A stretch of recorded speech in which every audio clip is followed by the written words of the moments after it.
Graças, paz. Amém. João, capítulo 14, a partir do versículo 15, nós vamos ler o 15, o 16, o 17, e a parte A somente do versículo 18. Bom, a palavra do Senhor diz aqui da seguinte forma: se me amais, guardareis os meus mandamentos, e eu rogarei ao Pai, e Ele vos dará outro Consolador, a fim de que esteja para sempre convosco, e o Espírito da verdade, que o mundo não pode receber, porque não o vê, nem o conhece. Vós o conheceis, porque Ele habita convosco e estará em vós. Somente a parte A do versículo 18, não vos deixarei órfãos. A igreja comigo: não vos deixarei órfãos. É sobre isso que eu quero falar. Deus é Pai. Nós vamos orar nesse momento e na sequência vamos falar sobre isso, orfandade e paternidade. Obrigado, Deus de amor, Deus de poder. Obrigado pela palavra que o Senhor vai trazer aos nossos corações. E nós queremos muito, de verdade, sermos ouvintes e aprendizes do Teu Espírito. O Senhor é conosco, sempre foi e sempre será. Nós pedimos a proteção do Senhor. Estamos em família. Nessa noite a igreja está aqui, todos estão para ouvir o que o Senhor tem a dizer. E o Senhor quer falar ao nosso coração sempre. Todos os dias tem uma lição nova. Queremos crescer em estatura e graça e servi-lo com temor e tremor. É no nome do Teu Filho que eu oro e agradeço ao Senhor pela igreja. Amém. Esse ditado, Deus é Pai, é velho, muito velho. E nós vamos falar sobre essa paternidade. Ontem eu conversava com uma amiga, uma irmã, e eu dizia para ela, falava: olha, há momentos que a gente pensa que Deus está perdendo essa guerra. E eu disse mais, falei: olha, eu já fui muito defensor de que a igreja não passaria pela grande tribulação. Eu já não tenho tanta certeza assim, porque vejo que as coisas nunca estiveram tão difíceis como estão agora. Uma verdadeira confusão. Nós estamos vivendo um período de juízes. Nós estamos vendo cada religião fazendo aquilo que bem quer. Nós estamos vendo uma terra onde não tem governo. Nós estamos vendo, desobediência, idolatria, um reino de ninguém. E aí, se você não olhar com olhos espirituais, pode ser que você chegue a pensar que nós estamos órfãos, que Deus nos abandonou e que nós estamos à mercê da sorte. E é em cima disso, dessa orfandade que tem assolado a mente de muitas pessoas, que muitos males têm acontecido. Quer ver um exemplo? Espírito de orfandade leva a que tipo de queda e a que tipo de pecado? Bom, o espírito de orfandade, por incrível que pareça, leva ao surgimento de carências. E as carências promovem o aparecimento de muitas distorções de caráter, de personalidade. O dia que você vê alguém que se diz ateu, se você for fazer uma pesquisa profunda, você vai perceber que a maioria esmagadora foi filho que não foi criado com pai. Ele não tem uma referência paterna. Por conta disso nasce esse espírito de orfandade. O que nós temos visto crescendo na nossa sociedade? A homossexualidade. O que isso tem a ver com orfandade? Tudo. A ausência paterna, falta de referência de um homem dentro de casa, A mãe, tem que ser pai, e às vezes ela não consegue nem ser mãe, quanto mais pai. E vocês sabem que quando o pai não está presente, muitas vezes os filhos forçam, pressionam a mãe, e por conta disso nascem as distorções, revoltas, rebeldias. O que nós estamos vendo hoje? As pessoas saindo às ruas num vandalismo, quebrando tudo, queimando ônibus. Da onde que vem isso, irmãos? Falta de referência o quê? Paterna. Uma casa que tem homem e uma casa que tem pai, o pai fala grosso e fala firme e coloca ordem na casa.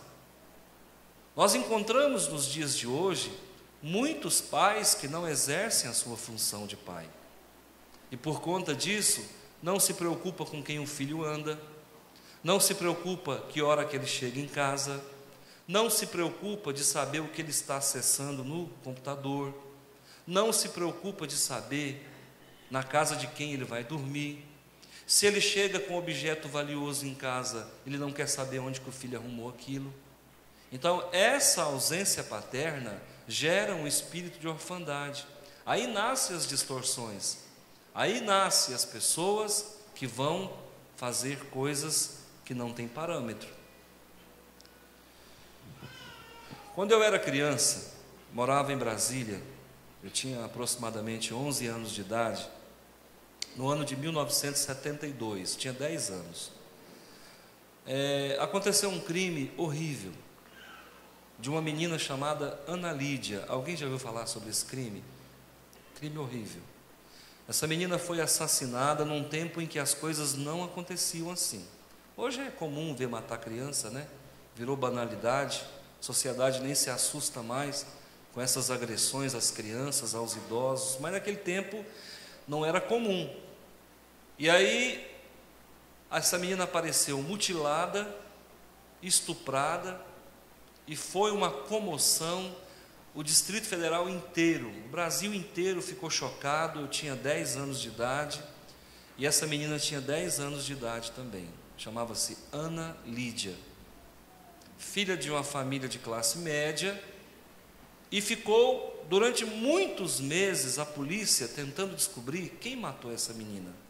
Quem matou Ana Lídia? Quem matou Ana Lídia? Pasmem, quem matou Ana Lídia foi o próprio, segundo pesquisas que disseram depois, foi alguém da família, que vendeu a própria irmã para poder pagar dívidas de droga. Pelo menos foi o que se veiculou pela mídia na época. Se é verdade ou se é mentira, eu não sei. E aí, segundo pesquisas, segundo investigações, pessoas da alta sociedade estavam envolvidas no crime daquela menina. E quando nós vamos analisar quem são essas pessoas da alta sociedade, filhos de políticos, de pessoas influentes dentro do Distrito Federal, e aí, sabe o que acontece? Você vai estudar e olhar esses casos, você vai ver que esses assassinos eram filhos sem pai. Por quê? Porque os pais não tinham tempo para a família, descuidando da família, nascem as distorções, nascem essas aberrações na sociedade.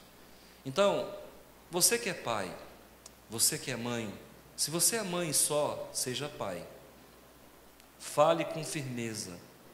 Fale com firmeza com os teus filhos, porque você tem uma missão dobrada. E se você é pai, e a sua casa é um lar convencional, tem pai e mãe, por favor, pai, exerça o seu papel. Porque senão, você vai assistir de camarote as distorções, as aberrações, os desvios de conduta, de caráter, dos mais variados. Vocês sabem que o nosso país é um país cuja padroeira é supostamente uma mulher. Isso gera também um espírito de orfandade. Agora, estão entrando na justiça para obrigar a essa proposta, não sei em que esfera do comando da política, de que nós devemos chamar Deus de deusa. Que o nosso Deus não é mais Deus, Ele é deusa também.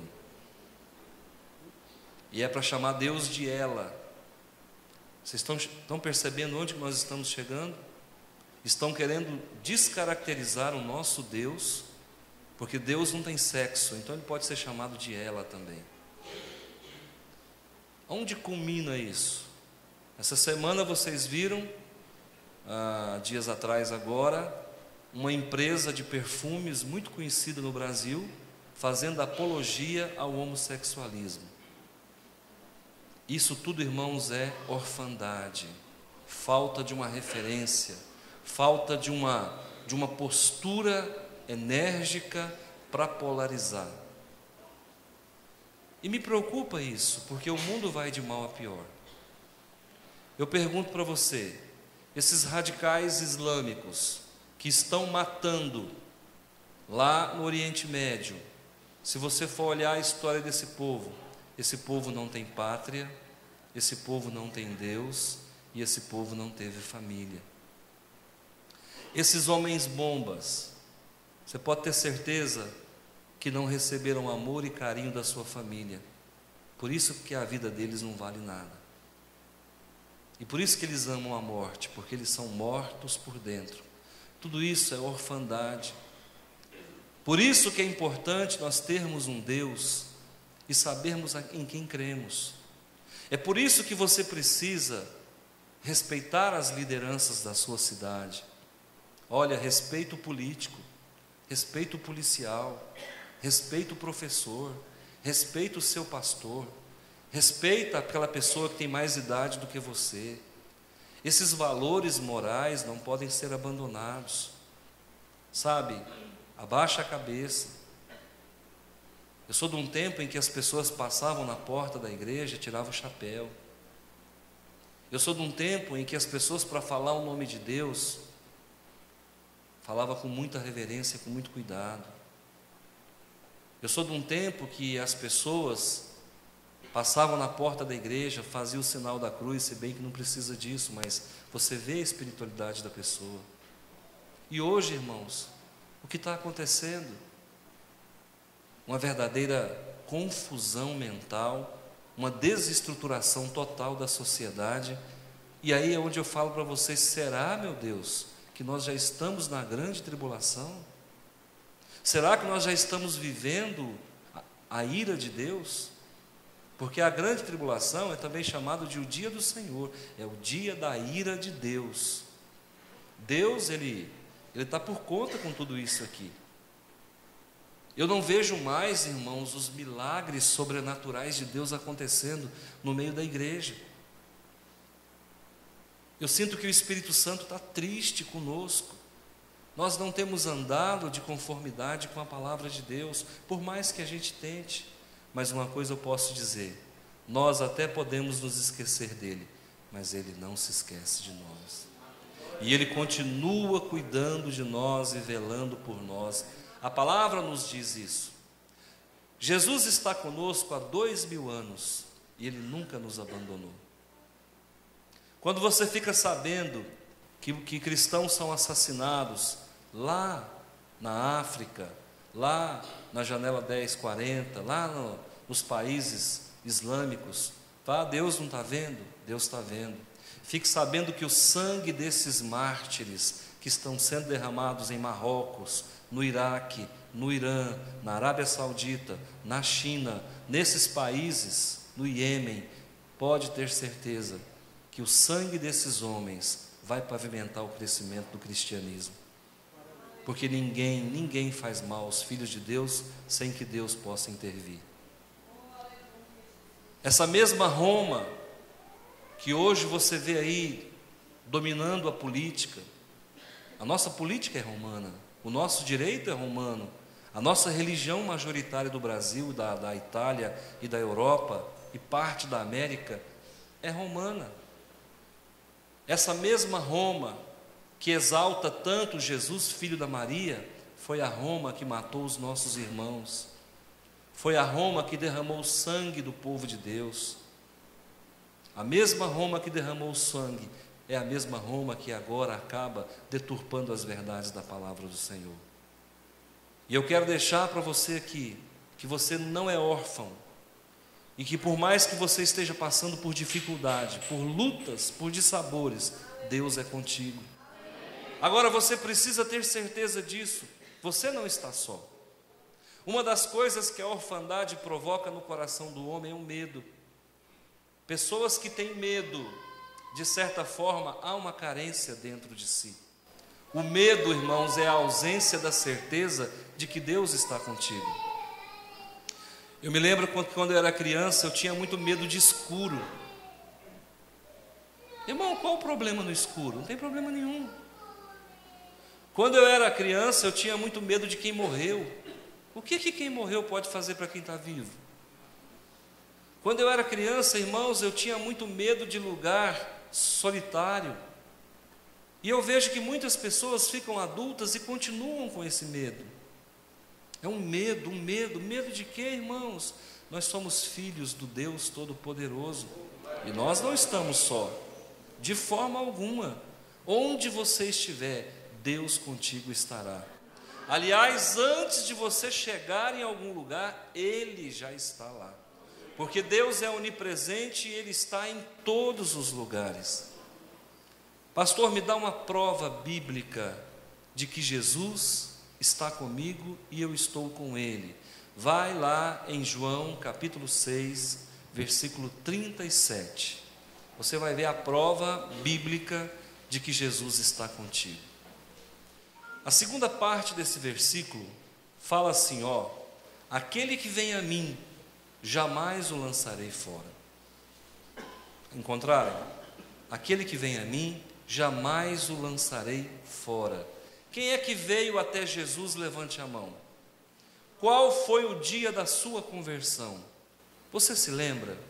Que dia que você se converteu? Foi num culto? Foi ouvindo uma música? Foi lendo um panfleto? Foi lendo a Bíblia? Foi ouvindo uma pregação? Foi assistindo um filme? Como se deu a sua conversão? É importante que você saiba, que você tenha certeza da sua salvação. Eu sei o dia que eu me converti. Eu recebi na época um livro do pastor Caio Fábio. O nome do livro era Nos Bastidores dos Espíritos. E lendo aquele livro, eu tive uma perturbação muito grande. E eu percebi que mexeu com algo dentro de mim. No dia seguinte eu procurei a minha mãe na fé e relatei tudo o que eu havia passado. Eu já estava frequentando a igreja, mas eu ainda não havia me decidido pelo Senhor Jesus. Eu ainda estava tateando entre duas verdades, kardecismo ou cristianismo. E aí eu a procurei pela manhã e ela falou, não, você tem que aceitar Jesus no seu coração. Então fez uma ligação para o Paraná, e eu conversei com um homem que até já é falecido, e ele conversando comigo, ele disse, meu filho, aceita Jesus no seu coração.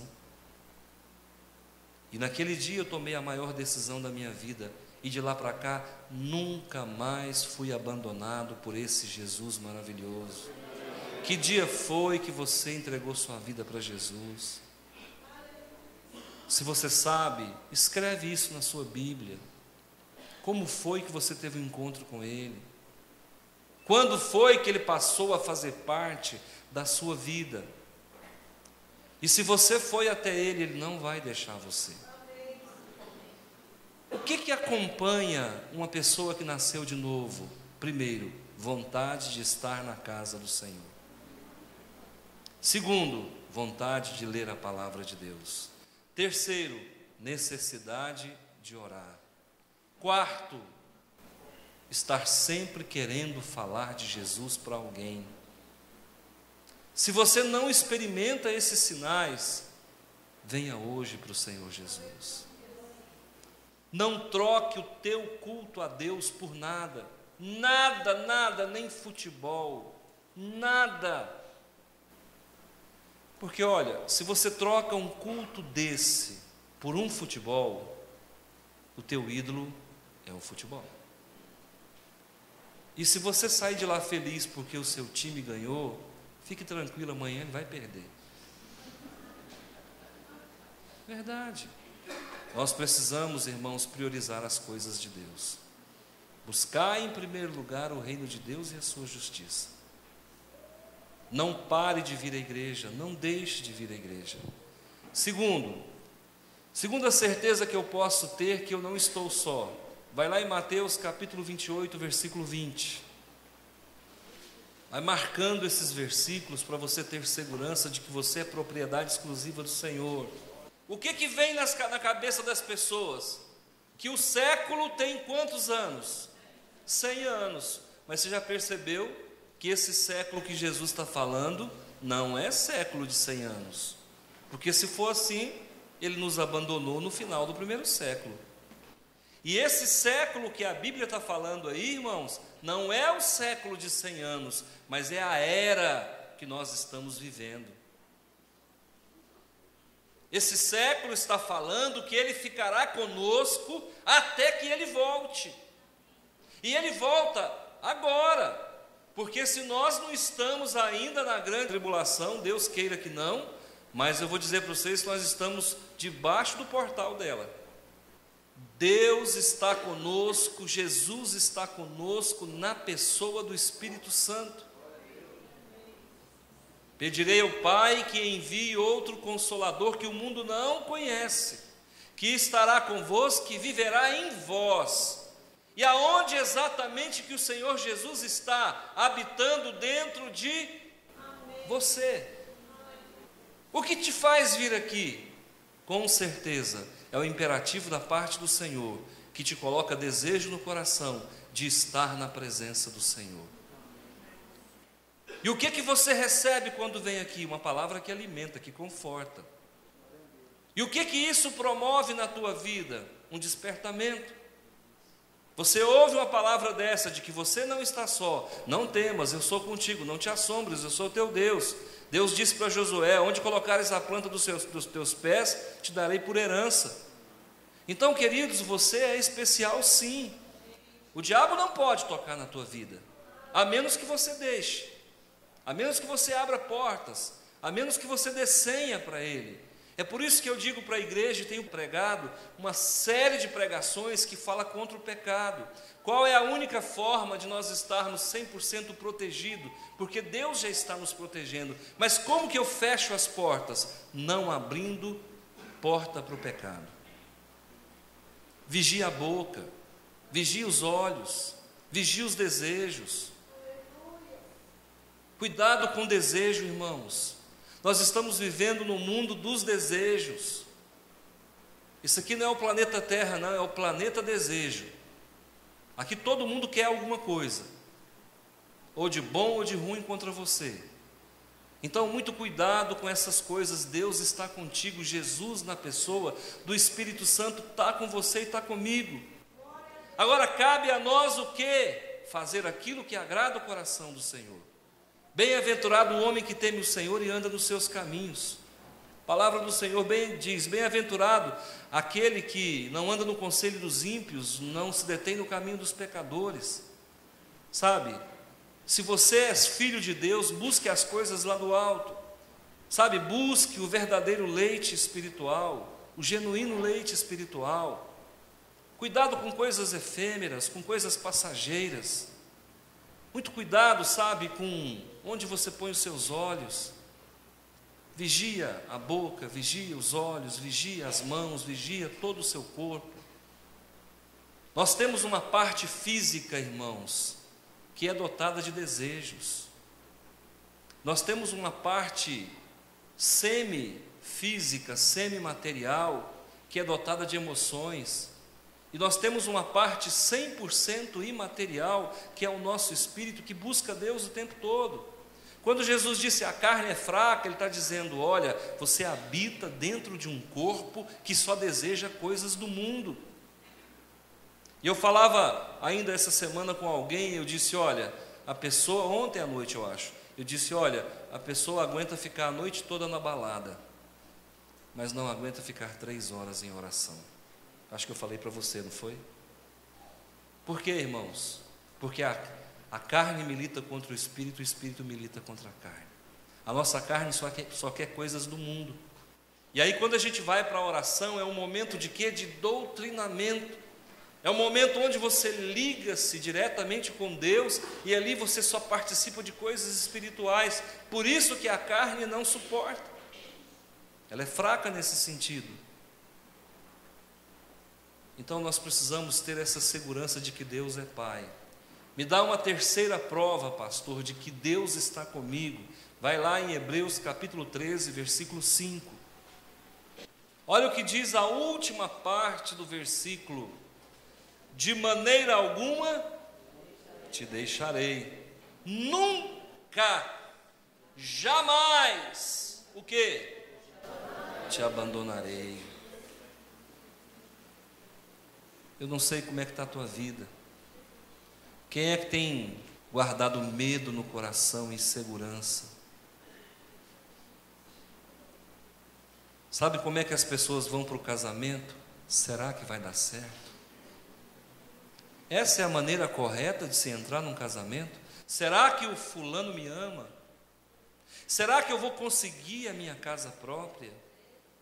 Será que eu vou? Será que eu vou? Não é isso que a Bíblia nos ensina. Tudo podemos naquele que nos fortalece. O seu casamento não foi feito para afundar. O seu casamento não é submarino, irmão. Na vida você vai ter lutas? Vai. Confie em Deus. Você sabia que nos últimos 5 anos muita gente te abandonou? Lembra que existiam pessoas que andavam com você há 5 anos atrás e hoje não anda mais com você? Não se preocupe com isso. Com certeza, ela não merecia estar no teu presente e não suportaria o sucesso do teu futuro. Observa que nos últimos 5 anos, as pessoas que vocês mais gostavam, muitas mudaram com você. Não confia nas pessoas, confia em Deus. Você não está só. Eu sei que existem pessoas aqui que têm medo. Eu sei que existem pessoas aqui que têm medo. Medo de morrer. Medo de não casar. Medo de descasar. Medo de assaltante. Medo de demônio. Qual é o teu medo? Por que você tem medo? Você acha que Deus não é suficiente para te proteger? Você acha que você está só? Por que você não morreu ontem? Por que Deus te deu mais um dia de vida? Porque Ele te ama. Irmãos, parar um coração é a coisa mais fácil do mundo. Parar o ritmo cerebral é a coisa mais fácil do mundo. Parar um estômago é a coisa mais fácil do mundo. Mas Deus garante a sua vitória. Qual é a tua dúvida? Qual é a tua incerteza? Pastor, será que meu negócio vai dar certo? Se você continuar pensando assim, já deu errado. Será que eu vou ser feliz no casamento? Já está infeliz. Já está infeliz. Eu quero que você desenvolva a habilidade de confiar no teu Deus.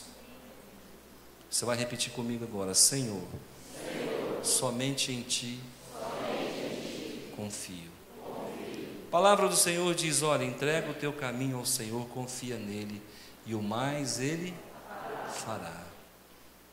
Bem-aventurado o homem cujo Deus é o Senhor.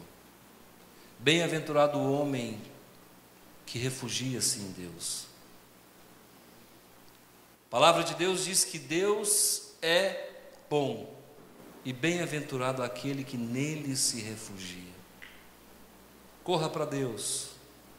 Há um tempo atrás, eu conversando com alguém que estava envolvido com droga, eu falei: sabe qual que é o problema? Você passa por qualquer decepção, por qualquer luta, você corre e se esconde na droga. O dia que você lembrar que você tem um Deus que é fortaleza na tua vida, que é baluarte na tua vida, você vai correr para Ele e você não vai sentir desejo de droga. Sabe por que você corre para a droga? Porque tua vida é uma droga. Enquanto a sua vida for uma droga, Jesus não é Senhor da tua vida. Então levanta a cabeça, passa a correr para os braços do Senhor. Sabe por que as pessoas correm para os prazeres da bebida, do cigarro, da droga? Porque não experimentou ainda o gozo de receber a unção vivificadora do Espírito. Não tem. Um dia uma pessoa falou para o pastor: não tem nada nesse mundo que dá prazer igual o crack. Eu falei: repete.